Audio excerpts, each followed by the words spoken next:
The name of the show is The Way to Go. My name is Alan Bendich. I'm going to be your host. Tonight's guest is Jonathan Paul Wagner. He's a painter, lithographer, and my guest tonight. It's a pleasure. That's easy for me to say, right? It's a fancy way of saying printmaker. Right. So, are you where, a New where Yorker? to begin? Where to begin? I was originally born in Long Island. Oh. Shortly there. Long Island. Long Island. Long Island. Okay. And about 7, 8 years old, we ended up moving to Englewood, New Jersey, where I grew up, and then subsequently out to Morris County. And so I've been in the tri-state area most of my career, except for a brief stint in Virginia. So you went to when you were going to school. Did painting? When did you realize that you were an artiste? Oh God, it happened much later than expected. I really wanted to do music first, and that really? was how I started. I ended up forming a garage band, and we had a 4-track, and we thought we were recording, and we played some shows, and it was really cool. And then probably like 16, 17, I really decided to take a step back and sort of watch the audience more, which subsequently really became the focus of all of my artwork, which is faces for the most part. And I like to watch. So at 17 or so, I started painting, and then very quickly decided I was going to go to art school. And shortly thereafter, things really just went from 0 to 1,000, without, really noticing what was going on. I remember my sophomore year in college, I was doing an exhibition with the American Psychological Association. And I had sold them on the idea that facial expressions, were ways to represent emotions, and you can't tangibly see an emotion, but you could see an expression. And I ended up getting about 30 pieces of artwork that traveled to science museums all over the US, and it ended up at Oxford, and it went all over the world. And the craziest experience was going into art school and walking into the building and saying hi to the security guard, and she opened up the front page of the newspaper, and all of a sudden was one of my faces, just smack dab the size of the page. And I'll never forget that day. She absolutely handed it to me and smiled, because I was looking to see what the weather was. I had no idea. Right. And lo and behold, I was, I guess, 19 years old, and Wow. that was how it really started. So,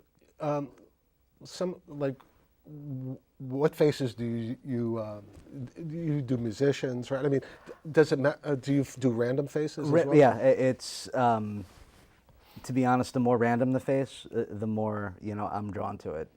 Part of what I really have enjoyed, over the years is how you can have large, 9-foot by 10-foot faces, sitting there staring at you, and you not necessarily needing to ask who they are. And being able to look at them and have them emote, some sort of recognition or familiarity that you've had, in a past experience. I mean, we're showing some of your paintings right now. Who's the one on the right? It's actually a friend of mine named Patrick. As I said, it's not necessarily who they are, it's more the expressions and the emotions that, they emote. Wow, look at that. There's Jeter, right? I did a couple of pieces for the Yankees. Wow, that's These fantastic. are some murals that have been out. These are studios that I've worked in, and that's an exhibition that I had next to one of my pieces. Your artwork is beautiful. I mean, and it's definitely expressive. I mean, and that's the nature of what you do, right? I try to capture Wow. something that we all can identify with. When you see somebody and they're laughing, especially in New York, are they happy, or are they just, sort of laughing just to get out of that situation? Wow. That's if beautiful. somebody's crying, So what medium do you, I mean, it looks like, is it all paint, or is it? Yeah, it's all paint, oil paint, acrylic paint, watercolors, I love that one. gouache. Yeah, I love the blue. That blue painting's been following me since I did it. That was actually the painting that was on the front page of the newspaper. That is a beautiful, This is a project I did called the Goldfish Diaries. It was an off-Broadway show. As you can see, there's a lot of different pieces. oh, I love that. It's another piece that's up at the stadium. And it's at the stadium? Yeah. Oh my it's in one of the God. boxes. That's so cool. Wow. So how long did it take, so it took you how long to get discovered? Well, I sort of had an idea. I remember I came back from college one year, and I had gone to the Museum of Modern Art, and I saw this big, bright blue canvas that was on the wall. And at this point, I can now talk about the importance of that big, bright blue canvas. But back then, I said to myself, wait a minute, for millions of dollars, someone put this up on the wall and everyone's going at it and without really understanding it. And I took that to mean that anyone, could be an artist at any point. So I just started putting my work up. And, being in Richmond, Virginia, it was a much smaller pond to really be a part of. And I remember I would have 5 and 6 shows up simultaneously at all different parts, of the city. And I never had a manager or an agent. I would write my own press releases, and I treated it almost like it was a business. Right. And it worked. I had a lot of success in Virginia. But what I really look back upon as sort of being the turning point was at 18, I picked up my portfolio and I said to my parents, I'm going into the city and I'm going to go see what I can do. And I started up in the 80s. And I said, well, where's art sold? And Fifth Avenue, of course. And started walking down. I walked into every gallery I could find. Right. Literally, hi, my name is, this is who I am, this is, my art, would you represent me? And lots and lots and lots of no's. Right. And then on 20th Street, there was a new art space called Get Real Art. And they were an alternative venue. They did shows with Victoria's Secret. They had art, they had multimedia before multimedia had really blossomed. And they looked at my lithographs and one thing led to another, and they ended up taking 2 of them and then selling out the edition of the lithographs. And this was, I had to go back to college. They would let me work at the gallery and they'd let me, sort of sit and, see the art world, firsthand. Wow. And I sort of took that methodology of, you don't ask, you don't know. Right. And, what's the worst thing that can happen? Someone says no. So, I just kept going for it. And I ended up from the gallery, Get Real Art on 20th Street. I got picked up by a gallery in Sag Harbor called The Gallery. And they invited me out there to go and paint pictures outside and exhibit my artwork. And that's a beautiful area. It was a gorgeous area. There was tons of, I'll say, notable people that, really could afford the art and put it into the right places. And, in terms of networking, there's really not much better of a place than being an artist in the Hamptons. That's true.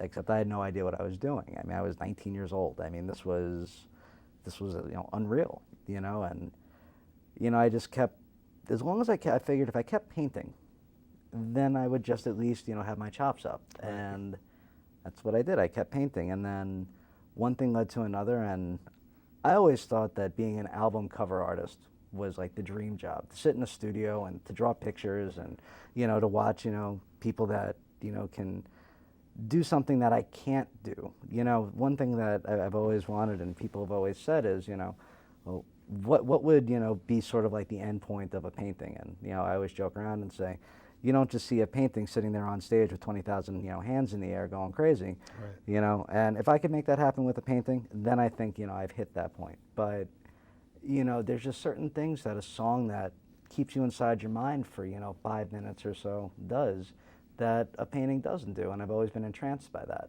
Right. So it led me to wanting to sit there and do album art. And I studied, some of the greats. And, unfortunately, by the time I was able to do album art turned to CD art. Right. And I would need to be a graphic designer, which I was never really one to sit at the computer. Right. And, it turned out that, unbeknownst to me, there were people that were using some of my art as album art. And I started, I'd say back in Richmond, Virginia, is where it really all began, doing shows that incorporated fine art, hip-hop, turntablism, dancers, and wow. trying to create a party. Now, I can honestly tell you that I have tried to do this for the last decade, right. and I still haven't gotten it right, but I just found that there was just an intrinsic, just compatibility that, classical music fed into jazz and jazz fed into rock and all these other different forms of, music that was being used. So you could essentially break down all that was hip hop and then bring it, back up and, have art sort of be the conduit between that. And it wasn't until 2006-07 that really took off. After just really showing my art and going around and creating and doing different projects. In 2007, I bought an art gallery in Chelsea on 20th Street and called it IST. And my theory behind that was, who wasn't an IST, who wasn't an ISM, who Right. wasn't an ology? And it was never supposed to be an art gallery. I remember the initial idea was it was an artist resource group. And what did that mean? Well, as an artist, God only knows what resources one might need Right. at any given time. So that meant that we needed to be open 24 hours. We needed to have access to any and everything. So I partitioned it off and created it as an industrial, commercial, and retail print shop. And the growing idea was we would represent artists, and if you couldn't afford to buy an original, well, you know what? The artist happens to be there, and it's being printed in the back. Have something personalized. That's nice. And it was very successful, I'll say, for 6 months. And unfortunately, the economy completely crashed. And Right. I remember. Yeah. I never forgot that day. And I looked at everyone, and I had to staff at this whole point, and Oh, I God. said, guys, there's nothing we're going to do. This is really, the beginning of the end. Art's about to get cut out. So I did whatever I could think of, and we ended up opening a speakeasy below. Oh, cool. I love it. I was a bartender for 13 years. It was, our location in Chelsea was perfect, and we teamed up with a lot of the club owners. I love And what better place to bring people than to an art gallery? And Absolutely. we'd come to an art gallery, and we were open 24 hours. I love it. And we used to, throw some great events there. It got to the point where it got so crazy we had to put curtains up. We had huge bay windows, and 5 o'clock in the morning, the sun's coming up, people are walking to work. We still have the windows closed. Reminds me of the 70s, after hours clubs. Yeah, the good old days. But that was the vibe that I wanted to create. I wanted it to be a group effort. I wanted everyone to have the same heart that I did, Right. and I believe that, that was really what it was going to be. And, I'll say probably as an artist, owning an art gallery is probably not the best idea. I have a question. Do you think music and art and all those expressions come from the same place, or I mean, I don't think they all have to have magic. right? And magic is something that you either have or you don't. And I do believe that there is an artistic process. You have to start at point A to get to point B to get to point C. I know that goes against some of the principles of, postmodern contemporary art right now, but, I've noticed that with the different producers that I've worked with in music, that they lay down different layers and then take away and then add and take away, but there's a process, there's a method to the madness. I'd say very few people, really get to see that, but I think that, and it's unfortunate because you could try as hard as you want. If the magic isn't there, the magic isn't there. Right. And I only know one other artist, and he I guess he has. Do you know Lawrence Gartell at all? But he was like one of the first computer artists. okay. And he had one of those what's the Absolute bottles that was like a classic with one of those ads. Well, that was back when graphic design was really, just starting. I Right. mean, That it was back in the moving to day. computers. And he does cars and all this stuff. But I mean, it's talk about magic. I mean, I don't know where that came from, And it's like, but it's there. And the magic is also how attractive it is to people. I mean, like your art. I mean, you look at it, and it's like very compelling. Well, what's interesting is that, when dealing with, let me backtrack a little bit. I remember sitting in a postmodern philosophical class talking about, art and what it is and what it means and all the deep, rooted feelings and emotions that went with that. And a very, very well-respected artist stood there in front of a whole room of people. And he said that high art was only meant to be understood by 4% of society. And high art being something that was, you had to look for the deeper meaning, and it wasn't, on a surface level, or the aesthetics were not in the aesthetics. Right. And I remember the only thought that went through my head at the time was, what in God's name are you talking about? 96% of the people aren't allowed to, step out of their reality It for sounds a like the second. economy, like the 1% versus Yeah, the 99%. and I just had Give me a a break. huge Yeah. problem with this. I hear you. And it actually drove me to start exhibiting more in children's museums and science museums and any place that wasn't an art gallery or, a quote unquote, art museum. I hated this idea of a velvet rope. I hated this idea of, let's all sit back and talk about it and, not really, like it or have it speak to you. So you want it to be an experience. I mean, Art's supposed to be interactive. You're supposed to interact with, what you're looking at. And, I remember being a young kid and seeing a Rembrandt and wow, that was all you could say was wow. Yeah. And that's what I wanted. I wanted to see kids wow, through that. The wow factor, right? Yeah, because kids, there's no preconceived notions. They see it and they react to it. Yeah, I've gone to like places where you have all these like intellectual types and they're all drinking their wine and they're looking and it's like what's really going through their heads? Are they a bunch of BS artists? Well, it's funny. It's a long-running joke with my family and I. So I graduated with a Bachelor of Fine Arts in Painting and Printmaking, but because I didn't finish certain required classes, they kept me for an extra year. So I ended up having another major because all my classes were in one specialized area. So I have a Bachelor of Science or a BS in Existentialist Philosophy. I love it. Which is just absolutely fantastic because it took me all that time to realize that there's no point in asking the questions that aren't supposed to be answered because you're here for such a short amount of time. That's true. Except if you're my father who's 100. But that's still a short amount of time. No, but I hear what you're saying. Yeah. And really, I remember getting caught up in the whole Jean-Paul Sartre and the Camus and all this stuff.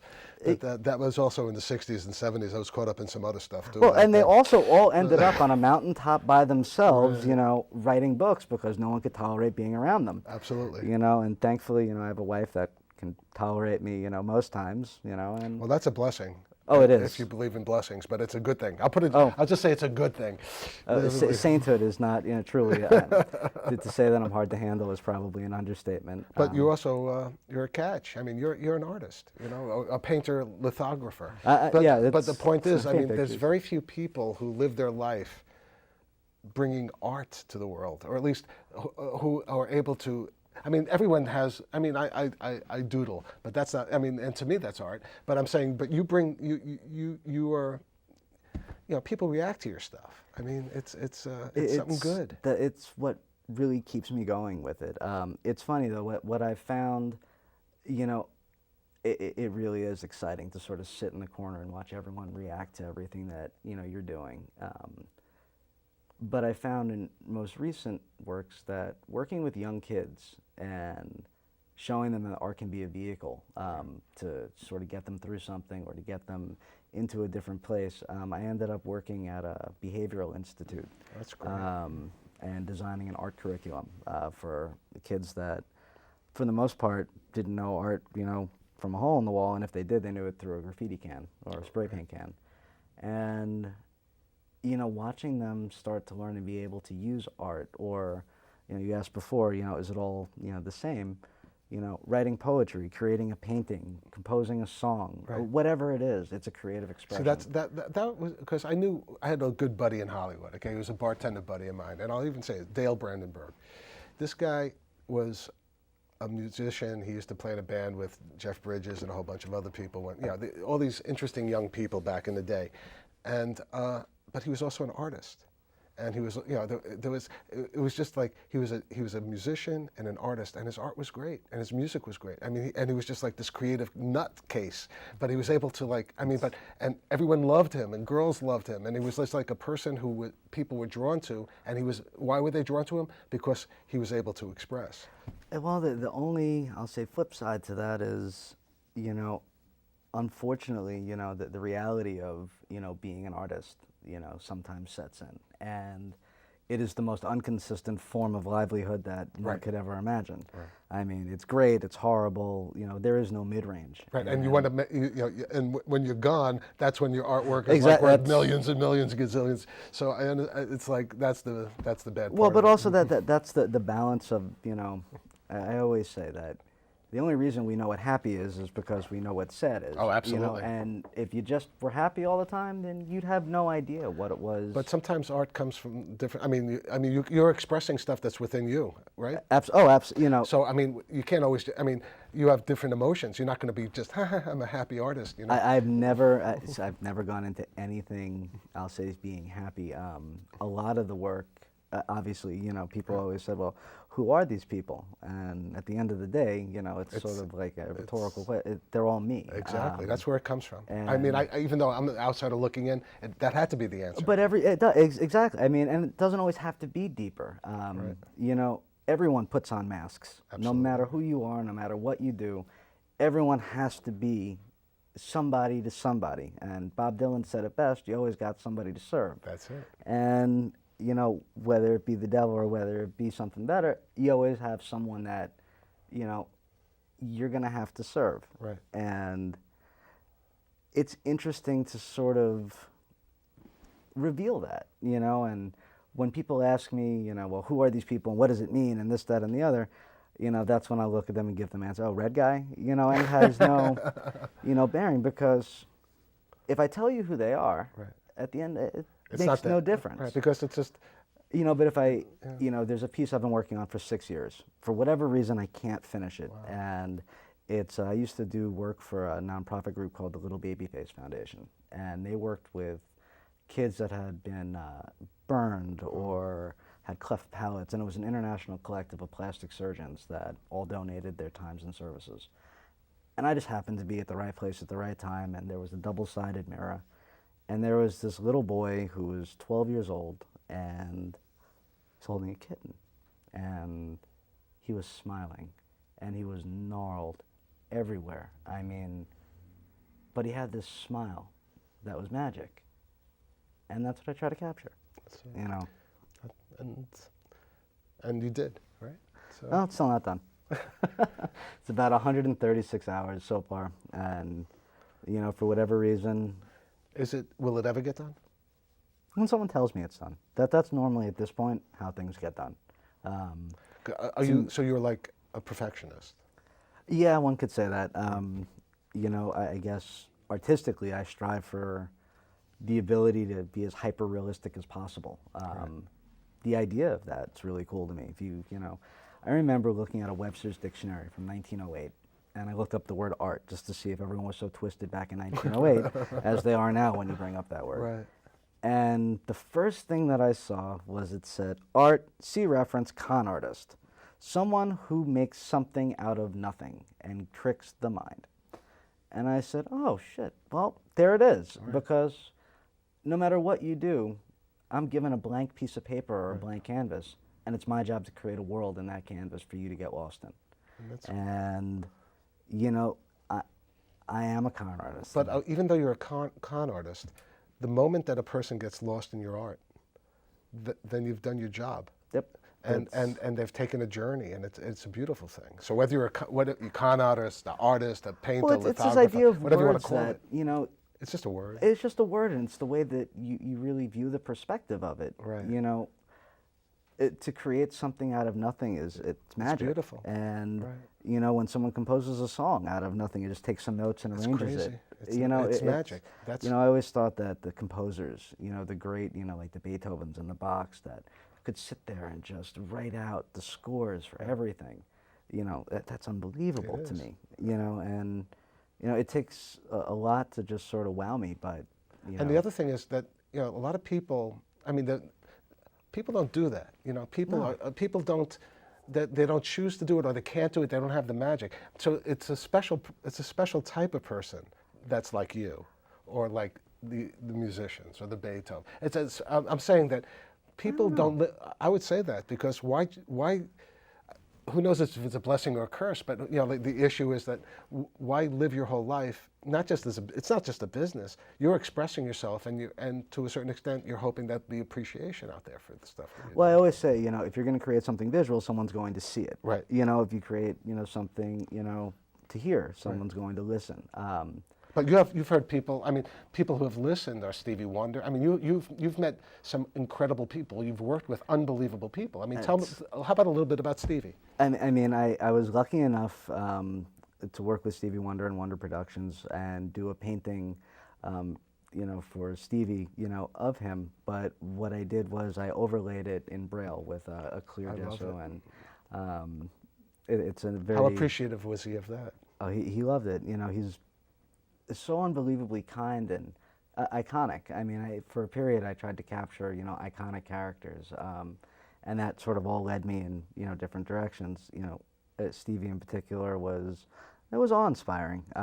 Watching him come out onto stage, watching him, you know, communicate with an audience of 20, 30,000 people that knew him like, you know, he was their friend for, you know, 30, 40 years. And he was. And he was. And the things that he's created, and, you know, watching the artists perform with him, and just being able to have had that experience, you know, it's defining, you know, enough. I just recently finished working with the Peter Tosh estate, doing a series of portraits for the Tosh family, and I had no idea there were that many members. That was by far the hardest boardroom of people I've ever had to deal with, because, you know, they're all so close, and they all, you know, have their own little ideas and things like that. So I actually ended up doing 19 versions of one painting. Well, that's great. I mean, but now they're there. You know, you create something, and it's there forever. Yeah, that's... Unless someone rips it off of a wall that's on a brick wall that they have to rip it off of. Well, not Keith Haring quite yet, but, you know, I could strive, you know, Right. you know, to do something like that. What I liked is that when I spoke to his family, and, you know, I would sit there and I'd listen to his music, and I would try to just immerse myself in all that was Peter Tosh. Wow. And, you know, one day I'm on the phone and she's telling me that, you know, I must have a little bit of Peter and Simon to be able to capture it like that. So And by far, that's one of the best compliments I've ever received. You know, I'm sure as you've an received artist. a lot of compliments, though, in your time, and because your work is phenomenal. I mean, even the low def that I saw earlier versus the high def that we're showing on the show was like so incredible. I get intrigued at this point when people tell me they don't like something, or they, you know, this is off. You know, because I get a lot of, you know, oh, I really like it. It looks great. It's this, that, and the other, and, you know. Oh, there's Stevie, actually. Oh, there he is. Wow. Or a piece of it. You know, but I like the honesty, you know, and I by no means am at the point where I think that, you know, I've hit, you know, it. Right. I don't know when that'll be, but you know, hasn't I mean, happened yet. Criticizing art is like, what kind of job is that? I mean, the whole thing, it's such a job. That's a dubious job. One you of know, my like, best who the hell friends, has the, you know, the right to do that? One of the guys that helped me, you know, continue on the art path, Right. he actually worked at the Smithsonian, and he was a portrait, he was an art historian who focused on portraiture. Right. And he wrote an essay. It was published, and it was very, very long-winded about the difference between modern portraiture, neoclassical portraiture, and face painting. Okay. And I fell under the face painting side. Okay. And when I was in college, we used to go out, you know, every Tuesday, and we would go to this restaurant, Cafe de Pagliacci, the clowns, Right. and all these sad faces of clowns. And I promise you that I never got higher than a D in all of the classes that I took of his. And he would look at me and he said, Jonathan, why? Why can't you pass one of my tests? Or why won't you even just participate or try? I said, Eric, we go out every Tuesday. Yeah. And I said, I enjoy your company, you enjoy my company. And I'm like 19 at this point. Right. I said, but whatever I'm doing it right. Why would I want to mess that up at all? Right. But I got to do something wrong right now. I hate to do it to you. I got one thing left to say. I'm sorry. It's so abrupt. That's a wrap. Good night, folks. I'm sorry I did that.